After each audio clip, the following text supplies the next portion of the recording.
What's up? It's Bobber, son. I'm off the porch with Dirty Glove Bastard. You hear me? I sipped a cup with the dirty in it. Watch my dog die for like 30 minutes. See my brother face, he had 30 in him. That's why I keep the Glock with the... All right, so we got Ant Glizzy jumping off the porch with us today, man. How you feeling, bro? I'm good. I'm all right. Back and I'm better. Yeah, man. You know, we've been talking about this for a while, man, so I'm happy you're finally able to make it down for us. I can't miss it too many times. I got to take care of the business. Nah, definitely, man. And go ahead and introduce who's sitting behind you, man, in case folks don't recognize him. This YP. This my artist. This the first artist I ever signed. I only got one person signed to my label, Bobber Son Records. This YP, but this like my best friend, so it's like, he ain't really know. Okay. He can do what he want. For sure. And we had him on the porch too, so if people ain't familiar, they go look up his interview and kind of catch his story too. Definitely go look him up, tap into him. Absolutely, man. All right, so what do you got shaking here in Atlanta, man? You doing anything else? You just came down here for the interview, or? I'm here to handle the business. I ain't really into the party scene. I ain't really trying to link up with, you know what I'm saying? I just do my own thing. Yeah. I'm an entrepreneur, I'm self-made. I did this all on my own, like, just me and God. Yeah, I feel that, man. But how do you like the vibes here in Atlanta compared to back at home in DC then? The vibes here, they cool. I came to Atlanta before. I don't even know if I'm supposed to tell you this, but I'm on the run here. Are you really? This the only place I'm on the run. I've been on the run here since like 2000, I want to say like 14. But it's like for a misdemeanor charge, it's non-extraditable. It ain't like, as long as I don't get caught here. But it's probably statute of limitation now. That's what I was about to say. If it's just a misdemeanor. It's probably gone, but. Hope, man, knock on wood for that one, man. Yeah, knock on wood for that one. But Atlanta cool. I like the vibes. But I was here before. All my friends got shot. Like, we left the studio, it was Zaytobe, and then all my friends got shot last time I was here. Oh, shit. So, like, I don't know. But it's all right, though. It's part of life. Yeah. I'm back out. Back here, man. Back here. They ain't stopping me. All right. So talk to us about life in D.C., man. What's really going on up there these days, man? Life in D.C. It's the typical in every state, but it's like DC. I'm from DC. I'm from Southeast. I'm from the when it comes to Washington DC, I'm from the toughest part. Like, it's no tougher, it's no grimier. You ain't grow up no realer. This is the toughest DC. I'm from Southeast Washington, but as a whole, it's cool for like tourist things, but like far as being there, like just being there, like if you was born there, you don't want to be, like you don't think you want to be where you was born at. You don't want to die where you started. You got to venture out. The world big, you can go on. Yeah. So it's like, it is what it is. It's like, it come with the good, come with the bad, like every other city. Yeah. I'm the villain though. Nobody likes me. Nobody. There's no one that likes me. Probably just YP. Why do you think that is? Why do you think you are so hated up there, dude? I wouldn't even say it's hated. I'm the person that says we walking across the street and everybody want to go right and I want to go left. I'm going to go left. I do what I want to do. Like, I just keep it real. The realest get the toughest stories. They get everybody against them. I look like the oddball. Like, most rappers drink lean, pop perks, and party all day. I don't party. I don't be around people. I don't drink lean. I don't pop perks. I ain't into that. Like, designer clothes. I ain't really into designer clothes. I'd rather go pay my mother rent. My brother's locked up. I'd rather make sure they got $75 bags every week.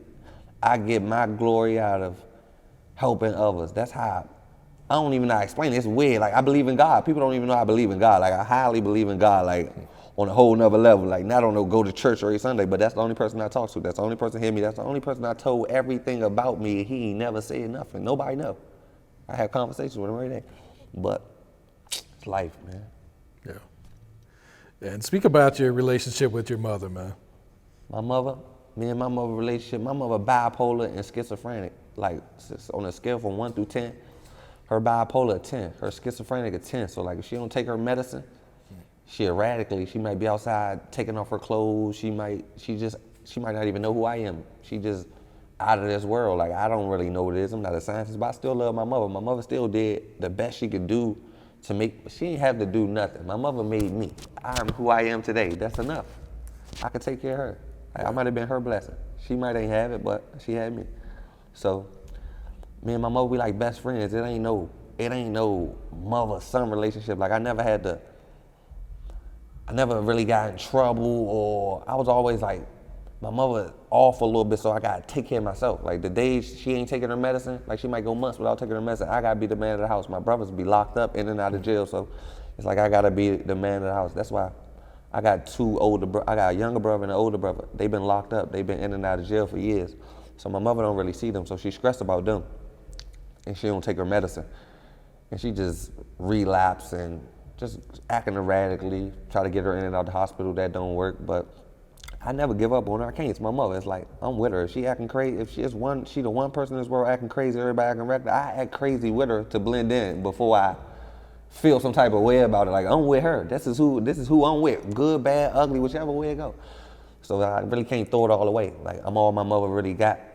Like, she can't call nobody. She only can call me. She needs something, she can call me. Like, her rent short, she gonna call me. Like, anything as far as that. So as far as the streets, I had to fall back as far as the gangster street road. Cause like, I can't leave my mother on stuck. My brothers and them did it. I don't fault them for it. That's how they living. But I ain't gotta live like that. I got everything I ever wanted. Yeah. I got jewelry. I got my own place. I got my own car. I got my own everything. I got a family. I got everything I ever asked for. I don't really got no problems. My problems is the people around me, I watch them struggle and I can't fix it to the best of my abilities. I can only fix it is what I got to fix it with. But I know I can have more and I can really take their problems. They don't really have problems. Everybody around me stress about something money can fix. They don't really have real problems. They got materialistic problems. I don't have materialistic problems. I got real problems. I don't want my mother to stress about nothing. I don't want my friends to ever feel like they gotta go rob somebody or do something stupid. Hell no, we ain't living like that. That's the easy route. That's like what I tell YP. Don't let the streets get the best of you, bruh. It ain't nothing to be gangster. I know a million gangsters. I don't know one nigga that got $1 million though. I know 1,000 killers. I can tell you 1,000. We can go down the list. I can tell you 1,000,000 niggas that kill somebody. I can't tell you one nigga that got that $1 million in the bag right now and then go to the bank and get it. That's what I'm trying to be, that guy. I told you I'm the oddball. Nobody got the million, I want the million. That's the reason I'm the difference. That's the difference in me and everybody else. I'm gonna say what I wanna say. And no, I never went for no sucker shit. Like, I'm not no gangsta ass person. I ain't gangsta, I ain't trying to be gangsta. I ain't going for no sucker shit though. Like, I'm not that one. I'm not they get away with a lot of stuff cause like the internet and all that, but I ain't really into that. I don't even got a channel into being a gangster because I know what I really can be and I know what I really can be on, but I ain't on that no more. I used to be that person. I told you I believe in God. Like, it is what it is. I'm blessed. I'm not messing up my blessings for people that ain't even on my level. There's no purpose. I got a mother to take care of. I can't throw my life away. It cost me $10,000 to die. $10,000 for a funeral. It cost me $20,000 for a murder or more to get a lawyer. It cost me more to do something to y'all or get into it with y'all. It don't make sense. I'm cool. I'm gonna lose it all. I ain't got nothing to give you. Other than that, I'm just me. I feel that. At what point in your life did you realize, all right, this isn't the path I need to be going down. I need to make these changes then? I got 4 friends. Like, these my closest friends in the world. Like, these who I grew up with. Like, these are people that believe in me the most. It's 5 of us all together. It's me, Ronnie Mo, Juice, Hefe, and GQ. These my closest friends in the world. They with me, we wear the same clothes. I call them, tell them everything I do, like everything. Like, these are my closest friends ever. GQ been my best friend since we were 6 years old. And we hang in a neighborhood. We from Potomac Gardens. It's a neighborhood complex. We from there, it's in the ghetto. We used to hang behind this trash can by the basketball court. We've been there since he was 6 years old. He died in the same spot at 26. Behind this trash can. If I knew 20 years from now, my best friend was gonna die behind this trash can, you think I would have been behind that trash can? You think I would have been anywhere near that trash can? You think we would have been anywhere near that trash can? That's a sign to show me. I'm Ant Glizzy though. I'm a rapper. It's 2015, I got money. I got enough money for us not to be here. We don't gotta be here. I can be in the studio, I can be shooting videos, I can be doing anything. I'm so stuck in the streets and it's moving so fast, I don't even see what I got. God slowed it all down, like, slowed it all down. I'm talking about slowed it down so much that I don't even know what was going on. GQ died behind that same trash can we used to hang out. We've been there 20 years. He died right there. That made me it's like, I don't even want to go back to the neighborhood because the memories from it, I got PTSD from it. They think I don't want to be in the neighborhood. It's just like, it's just so much bad memories in the neighborhood that'll fuck me up mentally and they'll throw me off my path of where I'm going in life. I can't even go back to it. I can help the struggle. I'm for the struggle. Everybody in that complex, when I make it the way I got to go in life, I don't think they had no worries, but they know that already though. So it's like, I lost GQ, that's one. Then when GQ died, this is my best friend, this is my closest friend ever. Like, he know everything. I wasn't even go to his funeral, but the morning of his funeral, I talked to his mother. His mother contacted me the morning of the funeral. She buried her child. This is the most devastating day of her life. If she got the power to call me, I got to find the power to get my ass to this funeral. So I found the power, my friend Hefe. It's my other closest friend. We all friends. They all friends because of who I am. We all be together. We all became close friends. Somehow everybody know somebody through me somehow. So Hefe like, man, I'm coming to get you. You going to the funeral. So Hefe come get me, take me to the funeral. I wasn't even gonna walk up to the casket. I was so numb. My body, I wasn't even in my body. I don't even remember it, but I remember it. But when I seen him, he didn't look like himself. So I sat down, I was discombobulated the whole funeral. So the funeral was over. I talked to his mother. We did all the stuff after the funeral. And I was just hanging with Hefe like I'm at Hefe's house, just coping with the pain. I ain't outside, I went into like depression after that a little bit. So I'm like in the house, I'm hanging with Hefe here and there. I'm calling him every day, but we just kicking it. I'm only hanging around him. I'm going to his house here and there. I get a phone call. We've been hanging out probably a couple months after the funeral. I get a phone call, somebody killed them. So now I don't even know what to do now. Now I'm like, what the fuck? But before Hefe and GQ, Juice died first. Juice died from some street shit, like before that. Before that, Juice had already died. Then GQ, then Hefe. Ronnie Mo got life in jail plus 20 years for robbery plus some other shit. And who else is it? And it just, it's Hefe, Juice, GQ, Ronnie Mo, and me, yeah. So, and I'm the only one left. So when it comes to that hood shit, it's like, I done did everything you can do in the hood. Like I mastered that shit. Like I really can say I mastered the hood. Everything you can do in the hood, as a hood nigga, I did. Like, not no incriminating shit, but just like being outside type shit. And I made it out. I ain't never been shot. I ain't never been beat up. I ain't never been robbed. I'm the biggest person in my neighborhood. If it's 1,000 people in my neighborhood, I did for all 1,000. Not no super duper shit, but something genuinely out the kindness of my heart. If it's a candidate, I looked out for the candidate. If it's a crackhead, had $6, I made it $6, $8. If I couldn't make it $8, I would've hollered at my homeboy and told him, man, that's my good man right there. Go ahead and fuck with him. I'm that type of guy.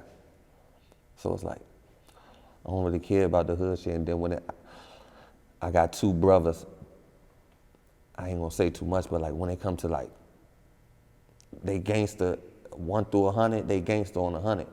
And it's back, everybody know that though. Like the streets can tell you. So like it is what it is. I ain't really gotta be gangster. I'm just here to make sure my mother good. Yeah.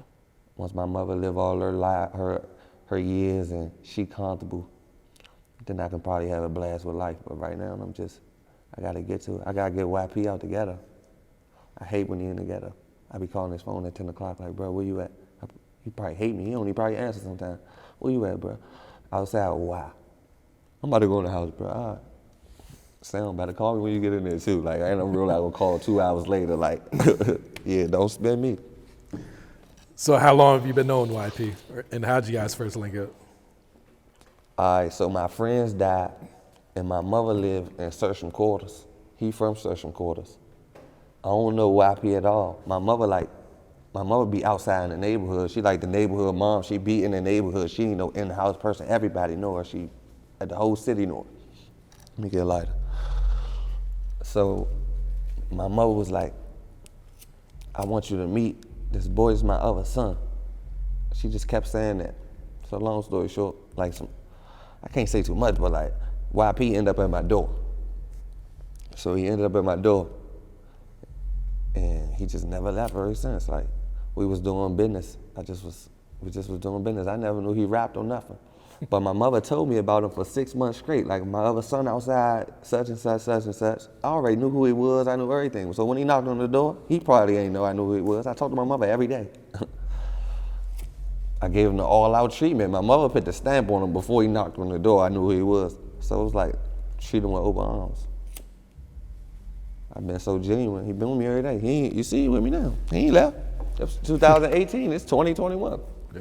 He be asking, this how crazy it is. He'd text me and say, bruh, how do people even get into it with you, bruh? Like, I don't even know how you got enemies. How do people hate you? And I'm like, bruh, they don't really know me, bruh. But that's between me and him. That's my dog. Loyalty means more than money. Absolutely, man. Yeah. So how did you get into making music at first? How old were you when you first started? Probably like 22. So pretty late in your life then. Yeah, I wasn't really a rapper. I wasn't trying to be a rapper. I only dropped music when I separated from Shy Glizzy. I dropped a mixtape. And the mixtape it's one of the biggest mixtapes in DC history, Bob was on one. So it's like, it hit so hard it made me a rapper. It's like I had so many fans and so much. It's like you can't go away from it. Keep dropping songs. I kept going. But in the midst of me dropping songs, I told you my friends died and I went into depression. So I fell back from the music because I'm only gonna be rapping about pain and funerals and gotta get back to feeling myself. But now I'm back to like, gotta get to it. What am I doing? I sat back and I had to get my mental together. They're my real friends. I still think about them boys every day. Like every day, it's not a day go past, I don't think about not one of them. But if I get to where I need to go in life, I got this saying in my head. They might be gone, but I be watching like Lil Durk, he be giving his men's $100,000 and shit, just real nigga shit. My friends that died, they got kids, they like 13, 7, 9, ages like that. Imagine if they turn 18, I can give them all $100,000 just to start their life. That's simple shit, that's really possible, like that's possible shit. That's what I gotta do, so I gotta get to it. I got people I gotta help. Told this shit ain't about me. If I had $1 million, I can't even tell you what I'm gonna buy myself. I'm gonna get something, but it ain't gonna be too much. I ain't gonna overdo it. Like, I'm gonna literally spend $500,000 of it on everybody else. And I'm gonna try to put the rest to keep it going. This shit ain't about me, it's never about me. It's any person been around me, anybody that know me, y'all know how I move. If I'm out to eat, you can have a bankroll on you, can have $1 million on Instagram. If I'm at the table, I got it. I don't want you, like I ain't stressing about it. I told you I believe in God. God gave me enough money, I could pay for this whole meal. Why would I not? Real shit right there. So how far back did your relationship with Shy go? Did you guys like grow up together or? No, we ain't really grow up together, but my dead best friend GQ introduced me to Shy Glizzy. We was on like MySpace. We had some colorful H&M trench coats. Shy seen it, wrote under the comment under it. GQ linked up with him, they was hanging out. Me and GQ my best friend, so you know if Shy come around, we're gonna end up being friends. So me and Shy became cool. Shy spent the night over my house. Shy and GQ got into an incident in Potomac Gardens, like in the neighborhood. They was in a fight. The neighborhood was trying to jump Shy, but who I am as a person, I stopped Shy from getting jumped. I walked him to the bus stop and put him on the bus and let his bus take him around to his neighborhood. So Shy knew my loyalty was to him. He just had the feeling, I guess. So we kept kicking it mutual, hanging in my house, smoking my mother weed. I go to his house. I'm probably the only person ever went to Shy Glizzy's house. Like, we'd be 50 deep. Nobody's going to Shy house. I don't give a fuck who you is. You ain't going to his house. His house ain't even in the picture. I'm in his house, in his room. His little ass room. Like, he Shy Glizzy going to a little ass room. He got $1,000 worth of clothes and he never home. He don't give a fuck about it. He ain't never in the house. He probably there one time out of the month, but I used to joke on him about his room. I say, bro, you Shy Glizzy. If I gotta come over, we sleep in this little ass room. He got everything here though. Shit's crazy, but that's how it is though. That's how I started. So what was the whole fallout about between you and Shy then? Some dudes from around this neighborhood robbed a dude from around my neighborhood. The dude from around my neighborhood is only hanging in his neighborhood because we all Glizzy gang. His neighborhood being my neighborhood being his neighborhood. But it's like, I ain't gonna say I run my neighborhood, but I got say so. Like I did enough for this motherfucker that my word is bond out here.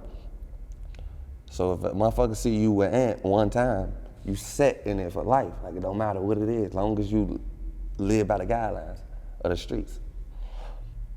So my friend went around his way. I'm like, how the fuck can my friend get robbed around your way? I didn't even go at Shy I didn't even care about my friend getting robbed. Whatever my friend got robbed for, just give it back. Because when I come off the road with you on these weekends, I'm in the hood. The hood what made me. This what gave me this pass to walk around with you to make you safe out here. This what gave me my name. This what I put the pavement in right here. I can't go against this for nothing, no fame, no nothing. He couldn't get it back because he got, I ain't gonna say he ain't got say so, but he who he is, but I ain't trying to downplay him. He ain't me, because it couldn't have happened on my block, or if it would have happened, I would have got it back. Everything. So he couldn't do it, so I told him, fuck it, keep it. We get it back in blood. The rest, it is what it is, but in the midst of us going back and forth about that, we probably been at it for like 2 months. Not even at it, just 2 months not fucking with each other. He DM'd me like, he going to Atlanta, he need me to go with him. I still went, just cause my loyalty to this nigga, like I'm just all, like to him, like, I told you I was on the run in Atlanta, ATL. I was down here in 2014. He got caught with some weed. I took the weed, like I told the police I put it in his pocket. Like I took the charge, just come bail me out. Cause he was about to take everybody. It's 7 people right here. This your weed, he couldn't find it. I'm broke, I don't even got no money to buy no weed. I'm down here with you, I'm on your tab, like you know it ain't my weed. But I ain't the nigga I am. I took the charge. He didn't make sure I got back to court or nothing. But that's just one strike on it. But I told you I got too big of a heart though. The big heart get you hurt in the streets. Like, I don't even really get into it with outsiders. I get into it with people that be close to me. Cause it'd be like, I told you, I'm gonna say something about it. Like if I see some sucker shit happening, I'm gonna say something about it. If you're moving wrong, I'm gonna tell you you're moving wrong. If I'm wrong, I can take criticism. We ain't about to be on no half-ass shit out here. So he couldn't get it back. And it was what it was. He told me go with him to Atlanta. I still went. I went with him to Atlanta. The vibe was off. I was arguing with people, not really arguments, but like heated discussions with extras around him, the guys from the neighborhood about the situation. But it's me and his whole neighborhood. I'm by myself, really. But I am who I am, so it is what it is. Like, they know. So, then I came back. He told me studio. He wrote me like a week later talking about studio. I never wrote back to go to the studio. Like, fuck, some months went past. I dropped my own mixtape just to see what it do. It went viral. The streets loved it. It was the biggest shit ever. Everybody asking, who the fuck is Ant Glizzy, the rapper? Woo, woo, woo. Shy Glizzy gotta stop this the best way he can. He tried to sue me. Really? It's 1 million Glizzies. How the fuck did one get a cease and desist? Me, the one who started this from the mud. Like, out of all people, Google don't even believe this, bruh. Like, shit crazy. Take the songs down off iTunes, form alliances. It's like, I just try to get everybody not to like me. It's like, the one person that know the real him, he try to stop it, or he get away from it. But I ain't even really got nothing bad to say about him, because it's been days I ain't had nothing. He looked out for me, but it is what it is. I'm just getting older. I ain't even on that shit. I'm just trying to get me a bankroll. Like, I'm just trying to get to the millions. I ain't stressing. I told you I ain't having no problems. I ain't got no worry. Do it look like I missed the beat? Do it look like I got kicked out of the game? Did you guys ever have like a face-to-face conversation about just to like air out the grievances? Or? Nope, I ain't seen them. Oh, you got one. I ain't seen them I ain't seen them since probably like 2004, probably like 7, 8 years. Oh, but wow. he watch everything I do. He gonna watch this interview. Shy Glizzy, my DMs open, my telephone. I'm willing to have a conversation, bro. We ain't beefing. I ain't got no problems with you, bro. Yeah, I make you my bid on these cameras and on Instagram. That's just what I do. But you talk your shit, I talk mine. We ain't beefing though, bro. I'm the guy. Remember that guy who used to walk in them rooms and make sure you was all right? I'm still that guy, bro. Why would I try to do something to the person that I made sure he got the way he wanted to be in life? I ain't trying to do nothing to you. I don't wish nothing but the best for you, bro. Just leave me alone. You can't stop it now anyway. I ain't really tripping. You see me. Look where I'm at now.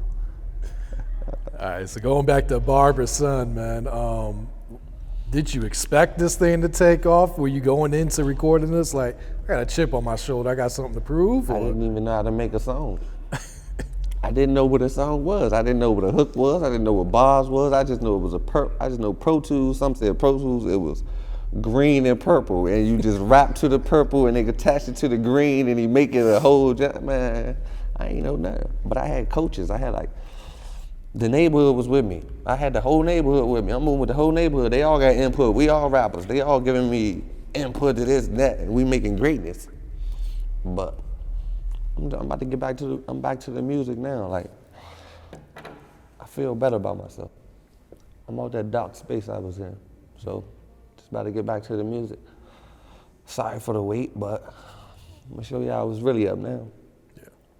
What's your thoughts on the music scene in DC right now? The music scene in DC is good. Like, it's getting better. Like, it's getting better. Like, everybody just too in tune to the beef. Like, gotta get the money first. I'd rather us have the money and then beef. Like, why we beefing before we get the money? Like, ain't we trying to get some money? You know, beefing come with dying. You might die before you get the money. I'm trying to get the money. I ain't really into all the beats, but as far as the music scene, everybody doing their thing. I'm giving shout outs to people. I see Baller doing his thing, Fat Trail, Big Flock, No Savage, JG Riff, Fat Yee, I'm Northeast. Everybody, like the whole city. Like, yeah, if y'all don't know who they is, go check in on them.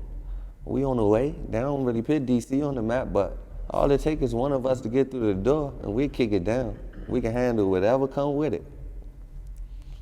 No, there's definitely a lot of talent in the city, man. It's Michael Jordan's everywhere. It's just like, we can't get in the right gym.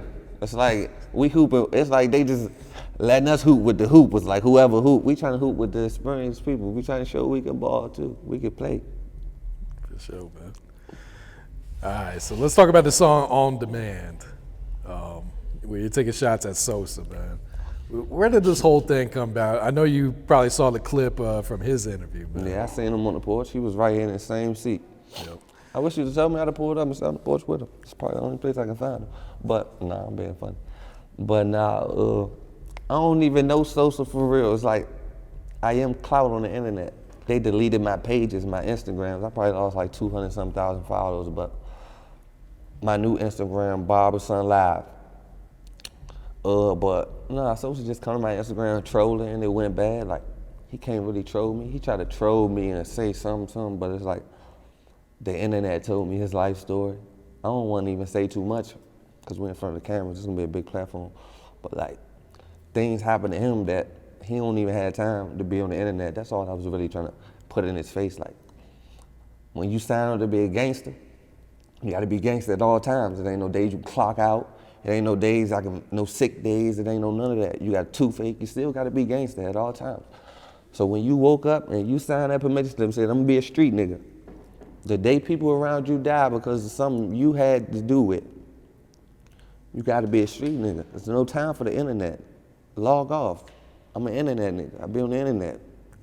The worst thing I'm gonna get shot, emoji. Drive-by emojis. You've been shot 20 times. 4 different times.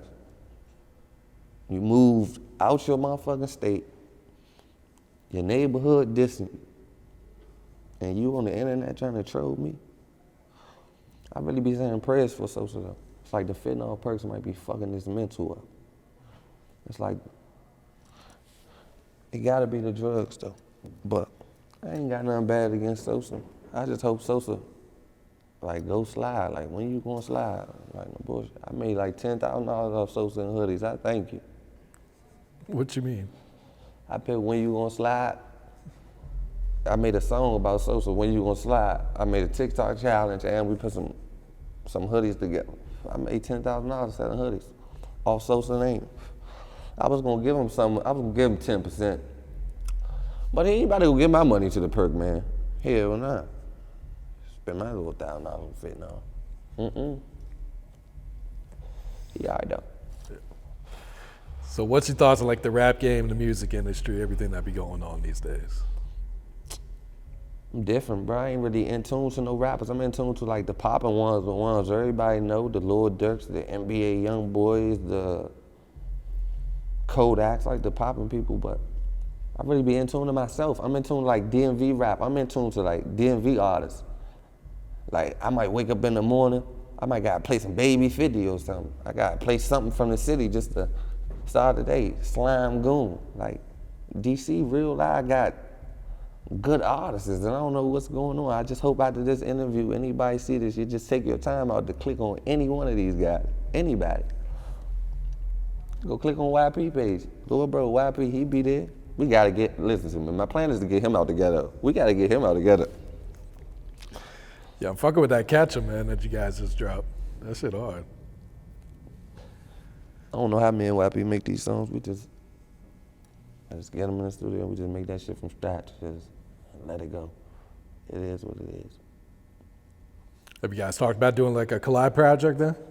We already got one, Stay Dangerous. It's called Stay Dangerous, it's on all platforms. So what's the next project you plan to drop then, Ant? I'm about to drop a mixtape next month. I don't know what I'm gonna call it yet. I might call it Off the Porch, literally.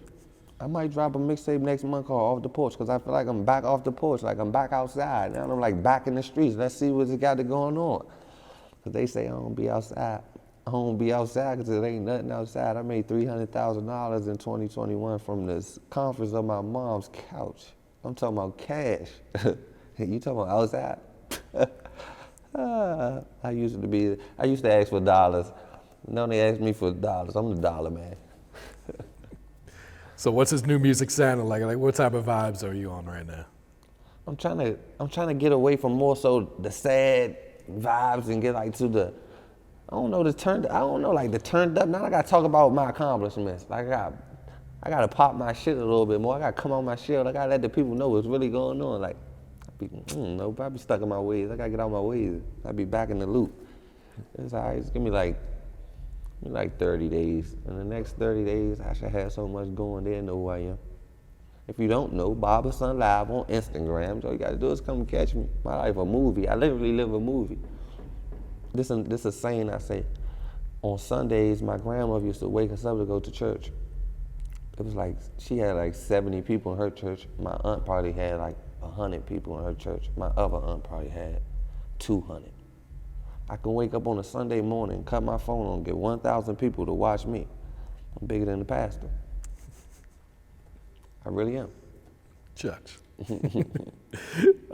What's this Midnight Trucks that you've been promoting, man? This is a trucking company that I just opened, like, just a business venture. Like, I just wanted to know how to expand the money, but it ain't really even about the money. I be seeing people in my city just riding in trucks, and I'm thinking like, why can't I put trucks in my city and make sure people ride around safe? I just want to make sure like you got a good experience. Like, it ain't even about the money, it's more so about the customer. Like, the money gonna be there. It's more so about, say like, you get in an Uber or a taxi cab and you lose your phone or something valuable, $100,000 in the bag. I'm gonna make a policy, like, if you lose something in this truck, it's 100% guaranteed. I don't care what it, as long as it ain't criminalizing. Like, long as, because this is a real business. If you was to leave your wallet and your credit card and it can have $20,000 in there, I want to assure you it'll be $20,000 in your credit card, on your credit card or in your wallet when you return. Like, that type of thing. Like, your safety is okay. Like, you can fall asleep in here, you can wake up at your destination, you don't got to worry about nothing. Like, you literally have no worries in these trucks.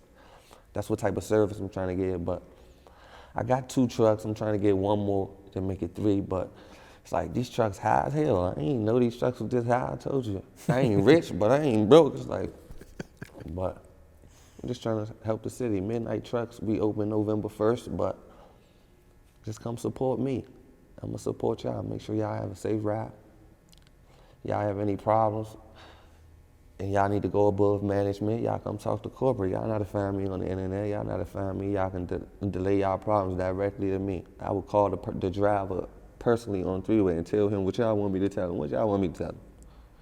Such and such said such and such, and she don't like it. Okay, that's coming out of your paycheck, William. All right, I got you, that type of stuff. But Nah, let your money make you some more money, man. That's what it's all about. Generational wealth. For sure, man. You got any advice you'd like to give to the youth who may be out there in the streets looking for a way out, man? So they probably don't have to go through all the things that you went to before you realize. Just don't let the streets wash you up. Like, I ain't saying you can't be in the streets, because I ain't gonna say, I ain't from the streets. I was born there. It was like my mother took me from the hospital and took me to the ghetto. Like, I had no choice. So I had to make a way out. Like, make a way out. Like, it's a way out of everything. Don't let the streets wash you up. Don't think a job is wild. A job is a consistent income. A job is better than being a hustler outside in the street. Yeah, he got all the money. He don't live nowhere. He can't do nothing with the money. The money don't even mean nothing. The money not even real in the real world. It is in the ghetto and where you at. Elevate your brain. Just don't think the hood is just the greatest thing ever. Like, I be seeing kids just want to be a hood nigga. Like, I just want to be in the hood, the biggest nigga in the hood with all the cars, man, you don't got to be that person. That person die or go to jail forever. They don't tell you that part, so I'm going to tell you. But you can make it out, just follow your dreams. And when they say, like, whatever you put your mind to, you can do. Whatever you put your mind to, you can do. I swear, like, it's crazy. It might take time, but you got time. That's real. What's next for you, Ant? What else coming up, bro? Next thing for me, it's these mixtapes, back on the music scene, back taking bookings. I don't know, they deleted my Instagrams. I lost my blue check, my 173,000 followers. I made a new page, lost my 40,000 followers. I got 2 new pages, but I'm still moving. It don't stop me. Bob, son, 4 on the way. I just trying to put the city on. If I can put the city on my back, I will. Yeah, any shout outs you like to give before we wrap it up? I want shout out to everybody. I ain't got no Pacific shout outs to nobody Pacific. Shout out to everybody, every DMV rapper, every DMV comedian. Shout out to the whole DMV. That's what I'm doing it for. It's our time to shine. Like, can we live? I sip the cup with the dirty in it. Watch my dog die for like 30 minutes. See my brother face, he had 30 in him. That's why I keep the Glock with the 30 in it. One half fade.